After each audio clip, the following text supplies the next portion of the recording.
In this video, we will study about G-node stage and the first cell division that is named as amitosis. So first of all, we are taking here the diagram of the cell cycle to understand what is the G-node stage. So let me draw the diagram. First of all, we are drawing here the cell cycle. As we have studied in the earlier video about the cell cycle, this cell cycle has two phases, and these two phases named as, one is named as interphase and second is named as M phase. When we talk about the interphase consists of three different phases in it, named as, this is named as G1 phase, or you can say it gap 1 phase.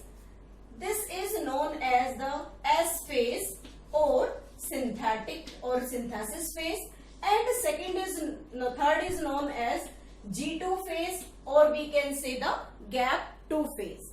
And this step or this part is known as M phase.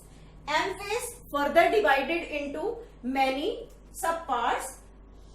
First of all, this is the prophase, then metaphase, anaphase and telophase. This is known as prophase, this is metaphase, anaphase,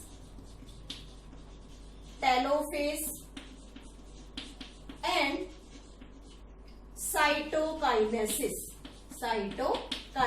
These are certain phases of the M phase in the cell cycle. When we start the cycle from here, then it completes a round up to G2 phase. After that, the cell enters into the cell division phase that is named as the M phase. Now, when we talk about this cell cycle, we can say that when the cell starts dividing from the M phase, before that it prepare itself for the cell division.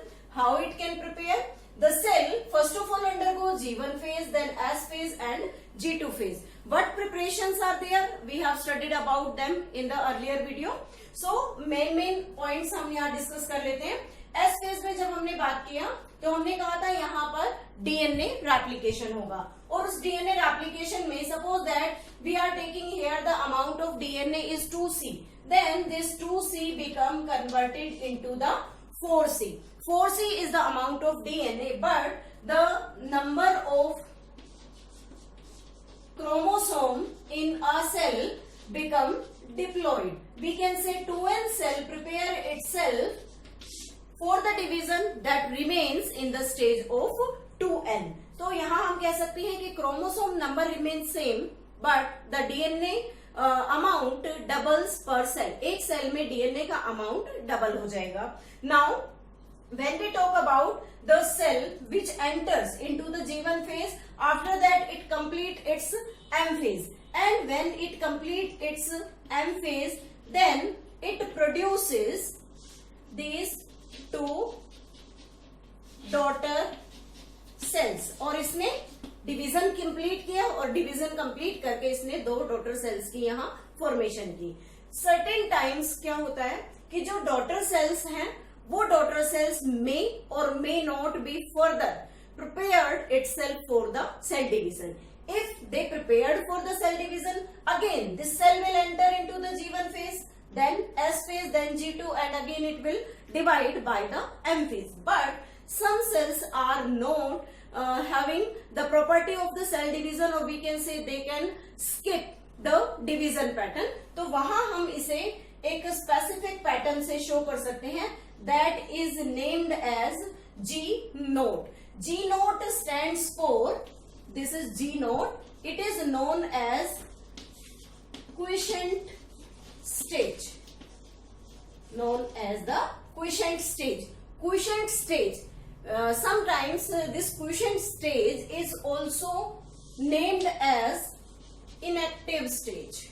This is named as the inactive stage, but this stage is not inactive. It is inactive only at the part of the cell division. Means ये cell divide नहीं करेगी इसलिए हम इसे inactive कह रहे हैं, लेकिन इस सेल में चलने वाली जितनी भी मेटाबॉलिक एक्टिविटीज हैं वो प्रॉपर तरीके से रेगुलरली इस सेल के अंदर चलती रहेगी।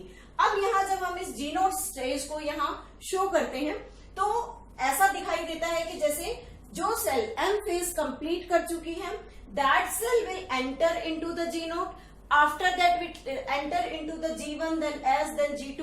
लेकिन अगर हम इसे यहाँ पर शो करें, it gives us a confusion or a wrong information because the cell which not want to divide again, it will remove or it will skip or exit from that point। तो अगर हम इसे इसका exit point यहाँ से show करना चाहें तो हम इस exit point को एक स्पेशल एरो की हेल्प से यहाँ से इस तरीके से दिखा सकते हैं कि यहाँ हम एक एरो डायरेक्ट कर दें और ये एरो क्या शो करता है कि इस एरो की हेल्प से हम ये कह रहे हैं कि ये जो डॉटर सेल्स यहाँ पर बनी, इन डॉटर सेल्स की फॉर्मेशन के बाद ये फर्दर डिवाइड नहीं करेंगी, इन्होंने डिवीजन फेज को एग्जिट कर दिया और ये उस फेज से बाहर आ गई है। तो यहाँ जो हम एरो डायरेक्ट कर रहे हैं, this arrow directed towards the quiescent stage, तो ये क्विसेंट स्टेज की तरफ एक्ट करता है।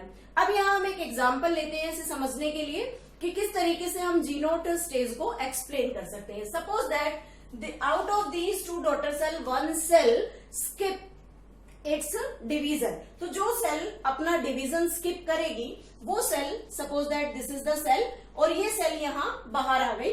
अब ये सेल क्या करेगी, it start performing its function and that term is known as differentiation, known as differentiation.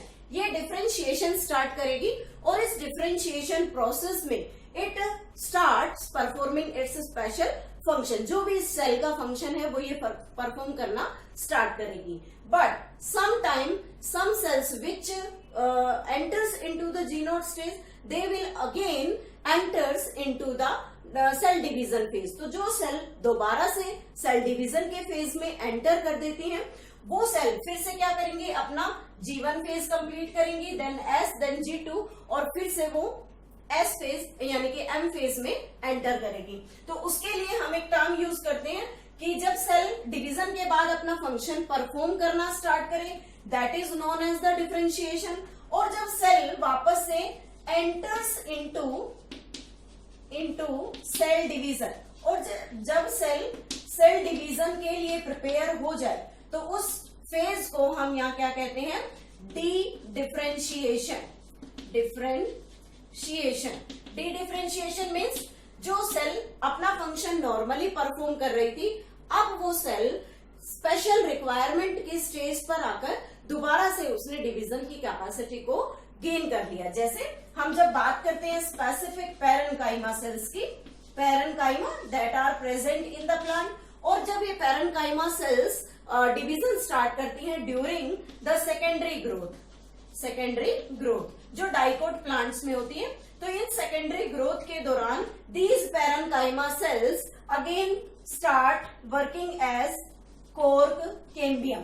ये कोर्क कैम्बियम की तरह बिहेव करती हैं और सेल्स के प्लांट के अंदर डिफरेंट सेल्स को बिल्डअप करती हैं। For example secondary cortex and cork outside, secondary cortex inner side. तो इस तरीके से ये पैरेन्काइमा सेल जो पहले अपना फंक्शन नॉर्मली परफॉर्म कर रही थी, अब वो दोबारा से डिवीजन की में एंट्री कर चुकी हैं, इसलिए इन सेल्स को हम एक स्पेसिफिक टर्म का नाम देते हैं डिफरेंशिएशन। अब जब secondary growth suppose that complete हो गई और ये सेकेंडरी ग्रोथ कंप्लीट होने के बाद these cells again exit from cell division, ये दोबारा से सेल डिवीजन को अगर एग्जिट कर दे तो फिर से ये क्या करेंगी, अपना फंक्शन कंटिन्यूअसली परफॉर्म करना स्टार्ट कर देंगी और उस टाइम हम इन्हें क्या कहेंगे, रीडिफरेंशिएटेड सेल्स और यू कैन से रीडिफरेंशिएशन। तो यहाँ पर तीन टर्म्स हैं, डिफरेंशिएशन जिसमें एक सेल स्पेसिफिकली अपना डिवीजन कंप्लीट करने के बाद फंक्शन परफॉर्म करना स्टार्ट करती है, उसके बाद आता है डी डिफरेंशिएशन, जब सेल अपने स्पेसिफिक फंक्शन को परफॉर्म करने के साथ साथ सेल डिवीजन में एंट्री करती है तो उसे डी डिफरेंशिएशन। और dedifferentiation mean cell division complete करने के बाद अगेन अगर वो अपने फंक्शंस को रीगेन कर लेती है, दोबारा से परफॉर्म करती है, तो उस कंडीशन में हम उन सेल्स को रीडिफरेंशिएशन की सेल्स का नाम देंगे।